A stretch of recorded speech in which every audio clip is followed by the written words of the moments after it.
You may have heard this, it was once said that there are actually 3 rings in marriage. I don't know if you heard that before. There's the engagement ring, the wedding ring, and then there's suffering, right? I don't know if you never heard that one? Well, that's what I heard. And I saw that in a pizza shop when I was younger, so I was like, I'll remember that. I'm not sure if the joke is too far off, because the Apostle Paul writes in this beautifully prolific piece on love to the Corinthian church, and the first thing he writes as a virtue is love is patient, and for a good reason. The Old English understood patience as long-suffering, right? You've heard that before, long-suffering love. And in the Chinese character, I'm of Korean descent, but the Chinese character is very intricate. They're actually pictures. The picture that they use for the word patience, the character for patience, is a heart with a dagger going right through it. So I guess this long-suffering love, patience, is something that's a common thread.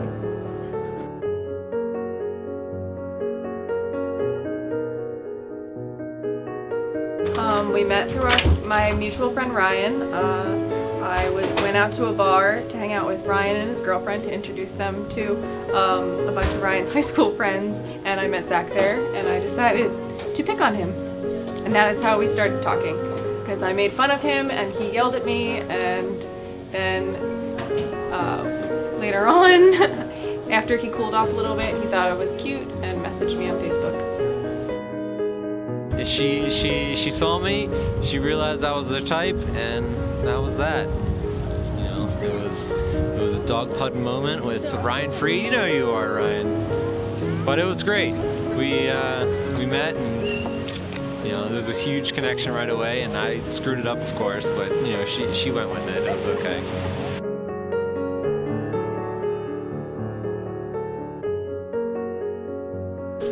I'm not sure saying that either of you should have to suffer in marriage, no. But with patient love, grow and evolve together to be perfected in God's love. In just a very short while, you'll be making the vows that will change the very status of who you are at this very moment.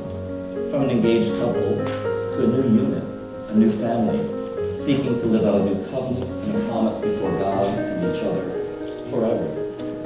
The vows that you're about to exchange are no doubt very difficult and challenging to live up to laugh together in joy, to grieve together in sorrow, to grow together in love, serving the world in peace and hope as long as you both shall live.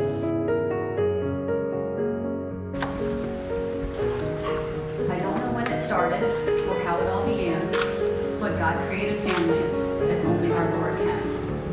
He was teaching what it means to love, honor, and obey. He wanted a strong bond that we don't see much today. He wanted someone to hold us and show respect for others. He wanted someone who could be gentle, and so he created mothers. He wanted someone strong, a support filled with love, and so he created fathers, sent from heaven up above. Brothers and sisters came next. With that, an instant bond. Someone to look up to, someone on whom to depend. When he put them all together, he was amazed at what he'd done. He had created a family, mother, father, daughter, son. But look at the family created by only 2. How many they've become, and all because of you. We have a lot to be thankful for, the memories through the years, the many times together, full of laughter, full of tears. I don't know where we'd be today if it weren't for you to show us strength, support, and love like only you can do.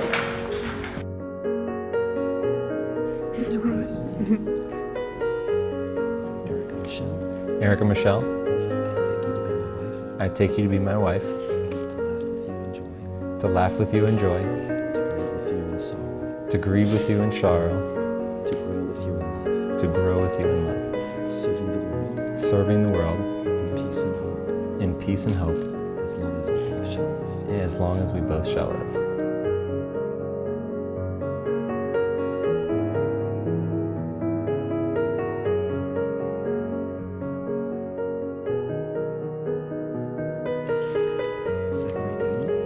Daniel, I take you to be my husband, to laugh with you in joy, sorrow, to grieve with you in sorrow, to grow with you, to grow with you in love, serving the world serving the world in peace and in peace and hope, as long as we both shall live.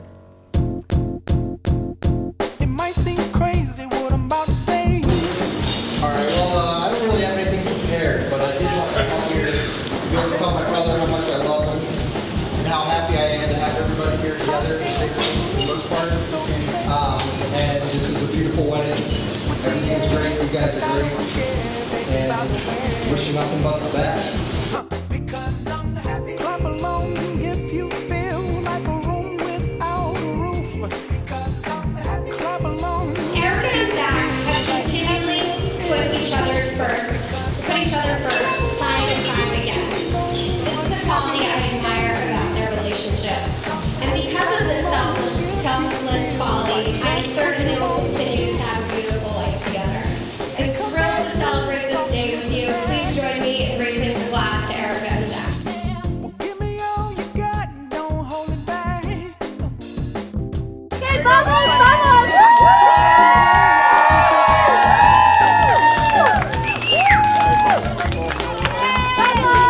Waste your time. That's why. Because I'm happy. Clap along if you feel like a room without a roof. Because I'm happy. Clap along if you feel like happiness is the truth. Because I'm happy. Clap along if you know what happiness is to you. Because I'm happy. Clap along if you Zach has always been, he's always been there, and I don't think he realizes it, but he helped me grow up. He's a fully functioning human being, and I think that's more than you can ask out of anybody. And Erica, I haven't known you nearly as long as Zach, but you're right, you're the one. There's no one else. You're it. And I remember something that Ernest Hemingway said about William Faulkner. He was talking to Faulkner about his vocabulary, and he said, "He thinks big oceans find big words." I don't think it's true. I think Hemingway was right. Life is small words, and today those small words were "I will." Clap along if you feel like a room without a roof. Clap along if you feel like happiness is the truth. But Erica's one of the kindest and most fun things going on. And then a few years later, I got the honor of meeting Zach.